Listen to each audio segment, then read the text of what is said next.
Hello friends, and welcome to The Hanged Man in the Moon. If this is your first time here, welcome. Thank you for coming. I'm pleased to meet you. If you've been here before, thank you for returning. I'm truly honored.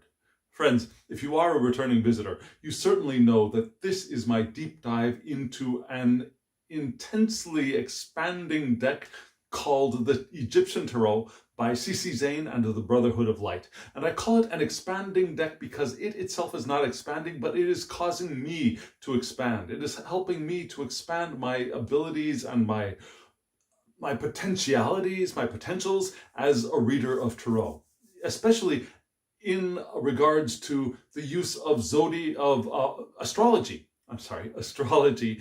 when it comes to reading with the cards. So I've grown a lot. My first step into this path of growth came actually from the deck that I use as my helper deck for this series, the Tarot of the Holy Light by the incredible Christine Payne-Towler. Almost said C.C. Zane again, by the wonderful, incredibly brilliant Christine Payne-Towler. And I did a deep dive into that deck about 7 months ago now. And so now I'm using that deck as my helper deck. What do I mean? Well, every night before I go to bed, I riffle shuffle my mass market color version of the Egyptian Tarot by C.C. Zane. And I pull out my daily draw for the next day. And the question I think to myself as I'm shuffling is, what would I benefit from giving my attention to in the following day? Then I look at that card, and then I pull the matching card from my very out of print charcoal gray and white deck of the same name, the Egyptian Tarot by C.C. Zane. I've got both the out of print and the currently in print mass market editions of that deck. And I don't want to riffle shuffle my older deck because I'm a little bit prissy with it. It's a deck that's near and dear to my heart, so I want to preserve that. So instead, I riffle shuffle my color deck that I can get a replacement for very easily. And then I look at the cards, I look at the differences. There are some differences. It's not just one is in color and one is in charcoal gray and white. And then I ask for help from my Tarot of the Holy Light. How do I ask for help? I do a 3-card spread to help me unpack the daily draw card for me for the next day. The first card of the spread is the significance of the daily draw card. The second card is the challenge, either positive or negative, depending on the card. And the third card is the advice. So it's significance, challenge, advice. And then I go to sleep, and then I wake up, and then I live my day. And then at the end of the day, I come back and I do an analysis of the spread and the daily draw cards. And then I do this video, which is what I'm doing now. And so, before I show you the card that was the significant, what do you call it? The daily draw card for me for today, I just want to remind you that at the end of yesterday's video, if you're following along, you heard me say, I think my Mercury is broken. And I said that because I had a lot of challenges, a lot of problematic interaction with things related to communication.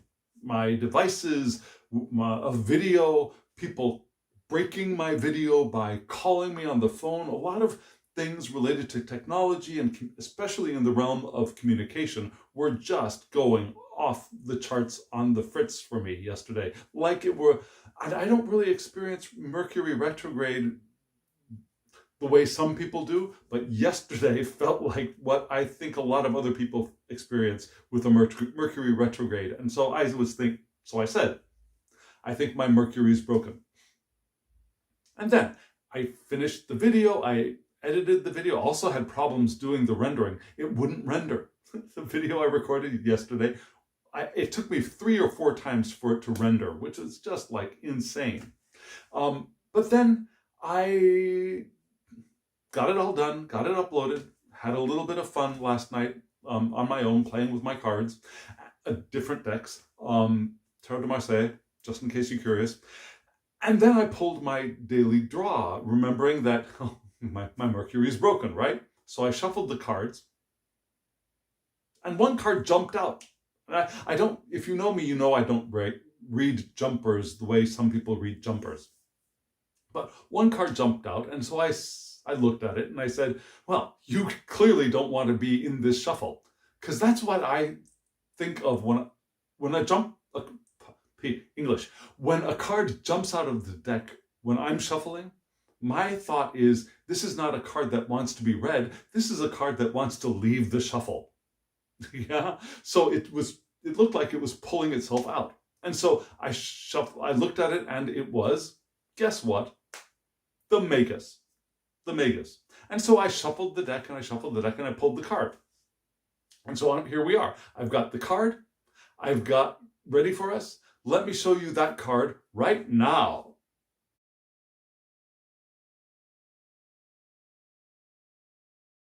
Did you just plats? Did you just say, oh my God, the way I did? Well, yes. So that jumper card that I shuffled back in the deck like I always do ended up being my daily draw for the day. Now, did you notice something else about the Magus in this deck? Let me show it to you one more time. What do we see on the Magus? They're basically the same, right? The faces are a little bit different. The card drawn more recently, the color version, looks a little bit more, I don't know, a little bit more stereotypically Egyptian, perhaps. Anyways, the shape of the face of the Magus is a little bit different, right? Different artists, different faces, makes sense. But basically, it's all there the same, right? It's just clearer to see here. Do you see on the box beside the Magus, there is a knife, there is a cup, and there is a small coin. And then in the Magus's hand, there is a wand, right? And there's a star shooting through the sky. And in the box, there's a bird. Now, the birds look very different to me. One of them looks a little bit more like a pelican. One of them looks a little bit more like an ibis to me, but that's just me. But what is the association for this card? Do you see it up there in the corner? Yes, it is none other than Mercury. After I just said my Mercury was broken, the deck gave me the card which is attributed to Mercury. And it was a card that jumped out of the deck, and I shuffled it back in, and it came up as the daily draw, as the as the card of the day. So, but that I sounded a little exasperated, didn't I? But I'm not exasperated. Actually, I was fairly excited when this came up. But I'm also a little bit exasperated because when this card does come up for me, I love the card. I love the idea of the Magus. I love the idea of the magician. I love the idea of the number 1. And I'm usually disappointed at the end of the day when this card shows up because my expectations are like this, and what happens is somewhere down here. You know what I mean? So it's like, it feels like the card says, you won the jackpot, and what I got was I found a quarter on the street. So, but still, beautiful card. I love this card. And what does this card mean for me for this series from this deck? Yeah, again, this is Magus, right? And the Magus is Mercury. Now, Mercury lives in 2 different zodiacal signs, right? Mercury lives in both Gemini and Virgo. So, Mercury, this card points to Mercury, which lives in both, like I said, Gemini and Virgo, which give us both the, and I forgot to write it down so I wouldn't have trouble speaking it, but gives us the mutable, I'm sorry, no, I know this. Why am I stumbling? I know this very well.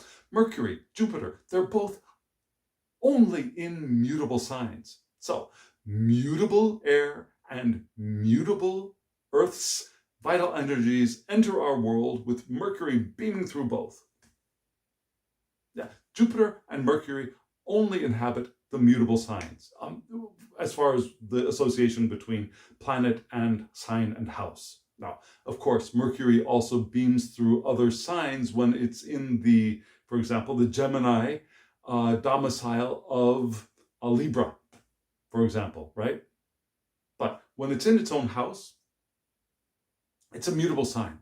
And it's still a mutable aspect of a different zodiacal energy when it's in their house of a different zodiac sign. Does that make sense? When Mercury is beaming through the Gemini domicile of Libra, it's beaming through the, it would be the mutable aspect of cardinal air. Vital attributes, right? That all makes sense to you, right? I hope so. I've just gotten it kind of organized in my brain, and I may not be communicating well enough to you, but that's what it is. And here we go.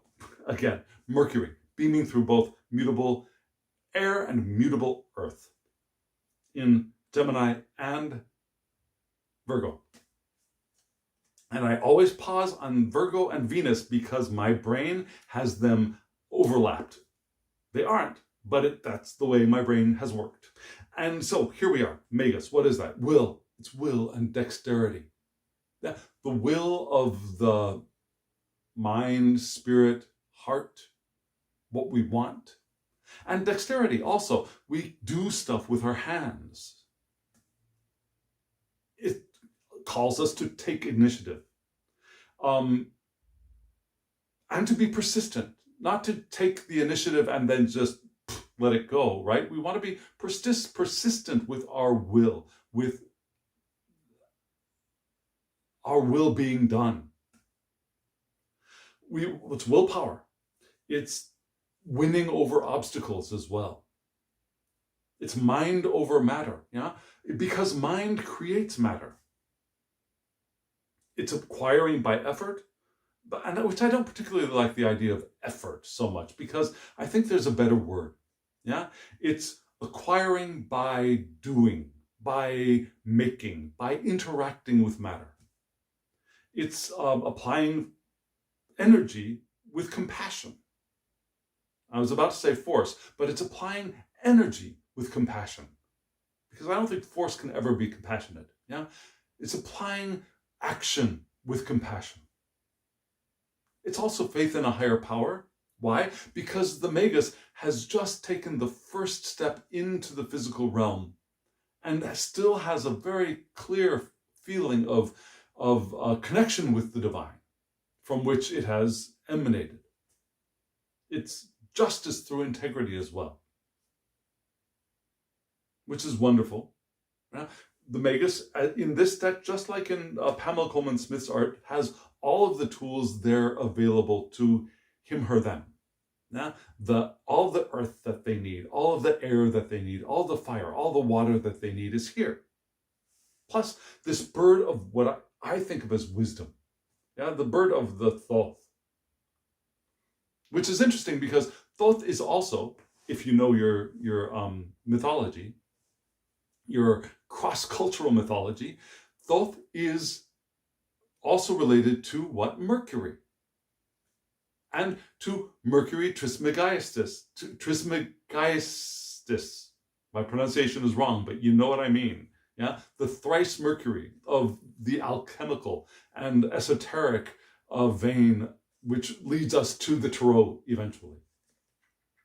So all of this is very interesting. And so, yes, I claimed my Mercury being broken, and so I guess this was telling me to your Mercury will be fixed tomorrow. Maybe. That's part of it. But also that I will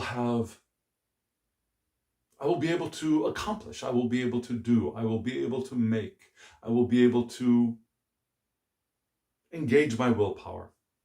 I will be able to overcome any obstacles, perhaps, that appear before me. Good stuff, Maynard. So I also did my 3-card spread as always, but particularly because, like I said, I'm often very disappointed when I get the magician card because my expectations are up here and reality seems to be somewhere else. So to help me unpack, I did a 3-card spread. Let me show you those cards right now.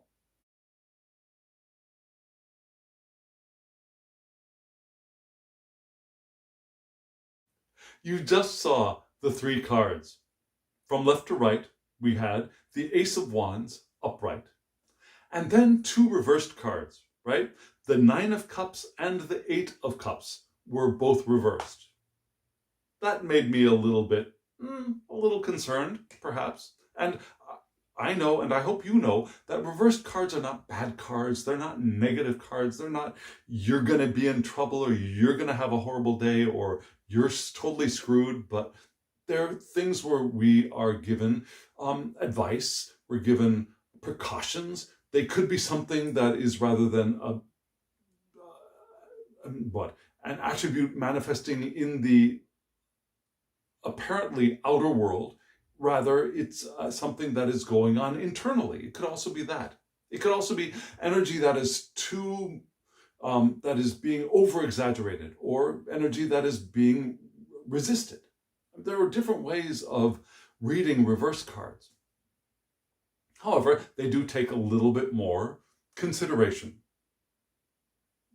At least they do for me. I don't know about you. Let me know in the comments below.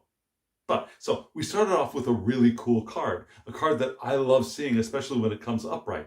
We got the Ace of Wands. Yeah, the Ace of Wands. In this deck, I always see it as a flower, even though I know it isn't. What we actually see here is a hand reaching out from the clouds, a divine hand, reaching out and grasping a small sapling, a small new shoot from the ground.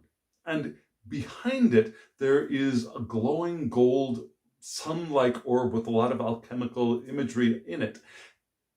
And it's not attached to the thing growing out of the ground. We also see fire in the background, right? A little burst of fire, right? Well, right behind the plant. Safe distance. The plant is not in danger of being burned.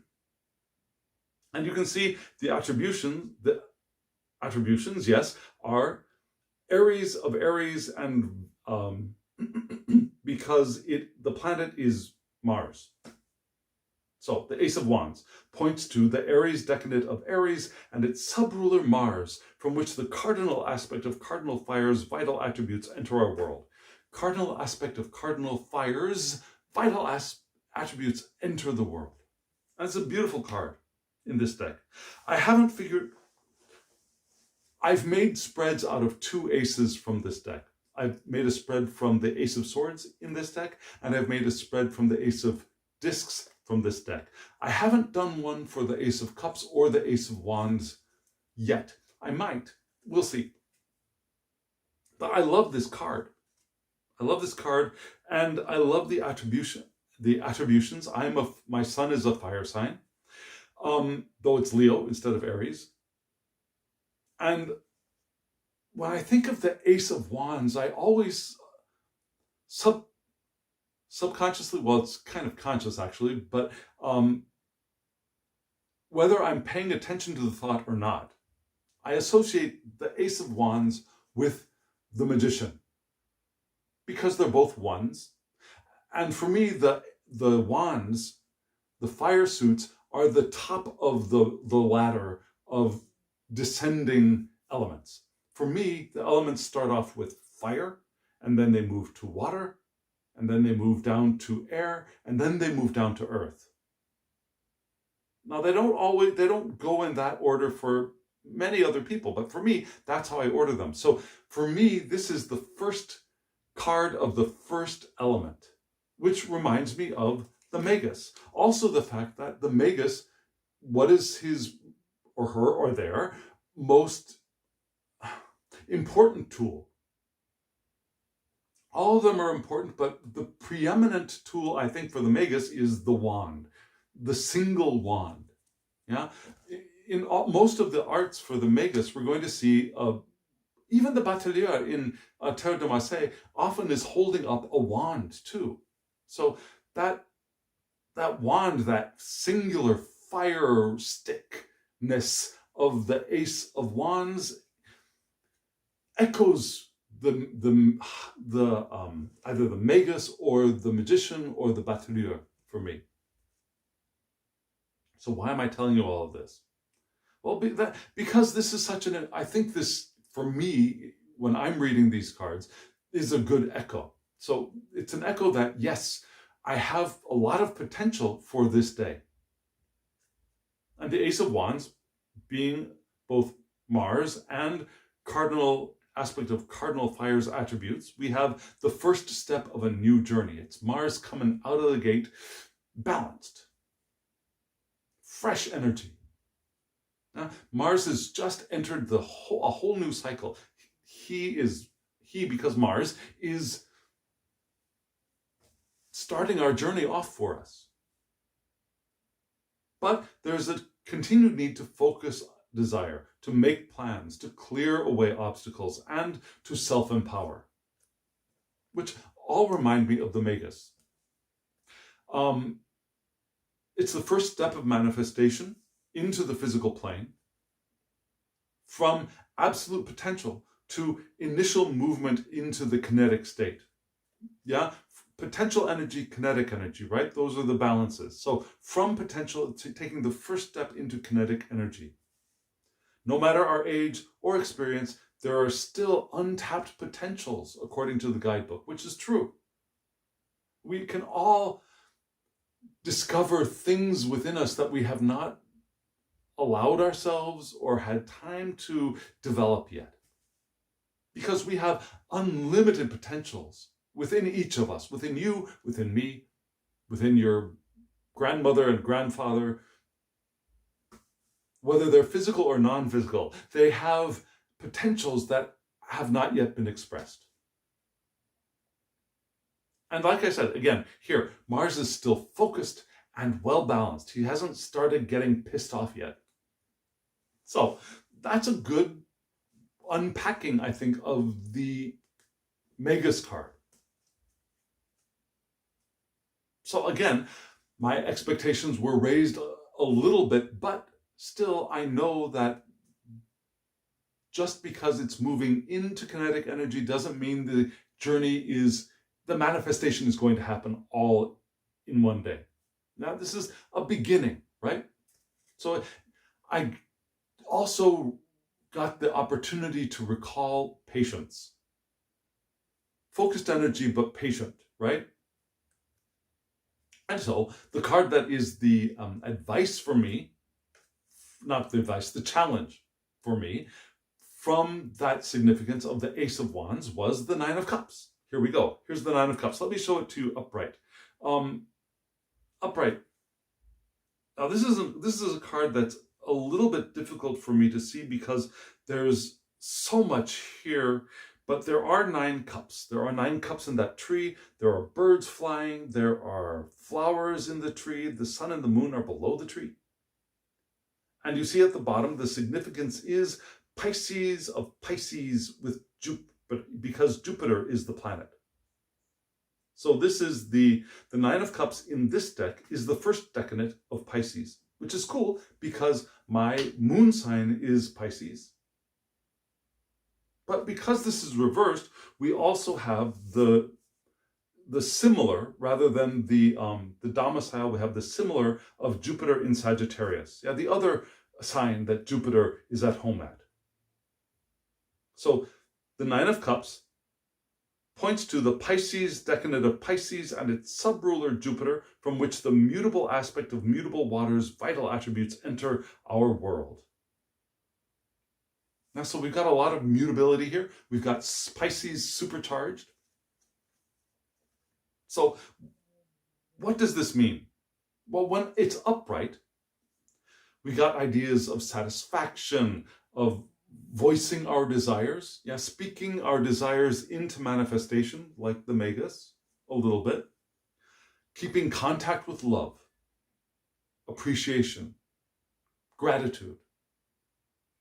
All those very common Nine of Cups attributes. In reverse, in this deck, it's frankly not much different. But since Jupiter is also in Sagittarius in the reversed aspect of the card, we've got a little bit of potential frustration here. Yeah, and the blessings of the Nine of Cups are there, but perhaps not as obvious as they might be. Yeah, we might feel inspired because of Sagittarius. But like Sagittarius, we also may feel a little bit alone on the leading edge. Now, we're all on the leading edge of creation, right? Especially if we're living intentional lives, we live on the leading edge. But it can feel lonely. It can feel like there's no one here either backing us up, supporting us, or walking with us even. We may feel inspired, but like alone, or lonely, or less supported. We might still remember that we're supported by the divine. We're always 100% supported by the divine. But it's nice to have other people around too, right? Perhaps the future is so engrossing. Yeah. Sagittarius is very future-oriented. And maybe that is so engrossing. And we're so attracted by it that we may also feel a little bit of dissatisfaction with the way things are now because they're not living up to what will be. Because this, again, is the beginning, the road just beginning. It's not, we haven't reached manifestation here yet. And this could be a signal that we may feel dissatisfied with the way things are, which would, ironically, start pushing off the manifestation of what we want to manifest if we're dissatisfied with the way things are. Now, that dissatisfaction will slow down the manifestation, will slow down the current of will slow down our access to the current of intention. Also, this card may ask us to give a little bit of more thought to the little person, to the person who has less than we do, who has less power, who has fewer resources, who has less obvious life force and less access to their life force. That's what I'm trying to say. Who has less clear access to their life force. Their life force is there, but some of us pinch ourselves off from it. And so maybe we want to be a little bit more generous to those who are in a less beneficent position than we are. And even though we may not be at our full potential, and we will never be at our full potential, even though we're not at our full potential, and we don't have, and maybe we don't have an overflowing abundance of something, still we will have more than some others. And we want to remember those some others a little bit in this card, and perhaps share a little bit with those others as well. That makes sense? And so, what is the advice? The advice was the Eight of Cups reversed. And here we have, well, let me show it to you above. We've got this wonderful figure of the sun, the embodiment of sun, perhaps, here in a pool of kind of like a spa. We can think of it as the sun taking a spa day.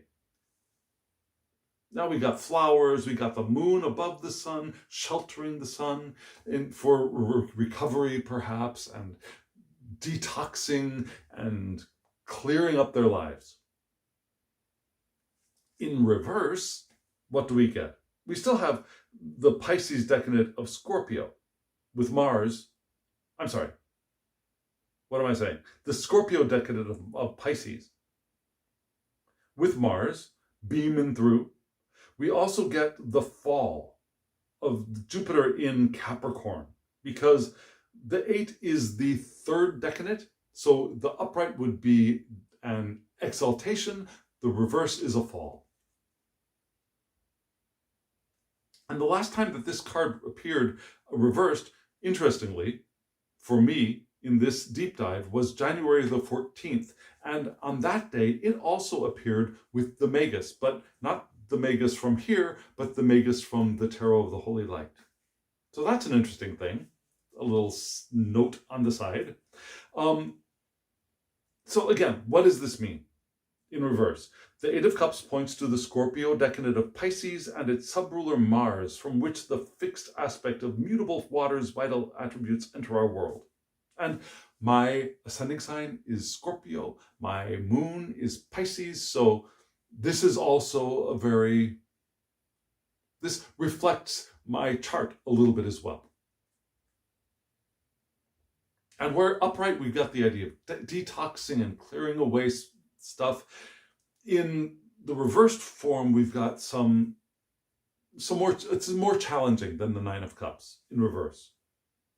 In the Eight of Cups, we've got these ideas of normalcy being stripped away and the soul left bare in a wasteland. But this is where healing can begin. Yeah, it's the stripping down. You're left with your bare body, and that's where you can start healing from your wounds. Yeah, everything's been taken from you, so the only way now is up. And yes, accidents occur, stuff happens, and there are distressing experiences in our lives without a clear place to put the blame.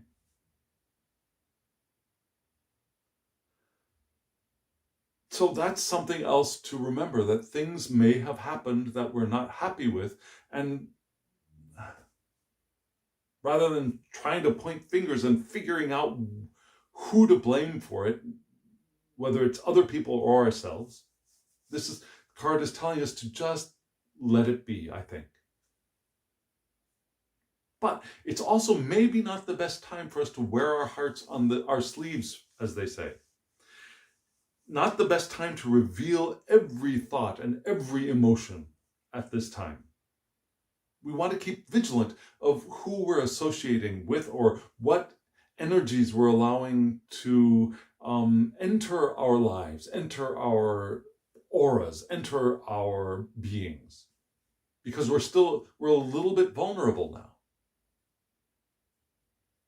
So, in this reversed position, Jupiter here, who is naturally at home at Pisces and is exalted in Cancer, which we get that here, in the upright would be the exaltation, Jupiter in Cancer. Here it's Jupiter in Capricorn, a cold planet looking back. And here, maybe Jupiter is being asked to chill. Now take a chill pill. Not start expanding, because we're not really ready to expand right now. This is a time for take a breath, take a moment, take a pause. Prepare for the healing, prepare for it, and don't tell everybody about the wounds that you've got, which may make it a little bit difficult for me to complete this video. I mean, right? So I'm not supposed to wear my heart on my sleeve. I'm not supposed to be vulnerable to people, according to this card. So that's the end of the video. No, that's not the end of the video. Let me tell you what's going on today. Today, so this is just between you and me. I trust you.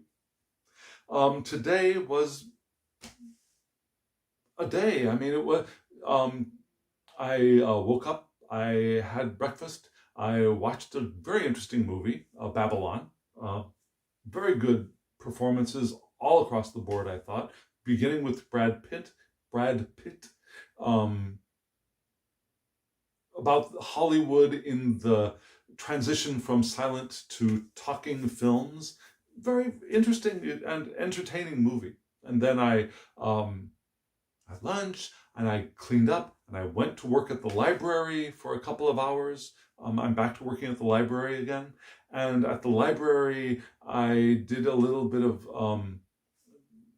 work with my YouTube channel a little bit. I got a short uploaded, and yeah, So that was, and I came home, I took a nap, and I got ready for this, and I did this. Oh, I also contacted a person that I have been, I was chatting with very frequently, very consistently, but then during my time at camp, we kind of stopped talking much. And so I reached out to them today.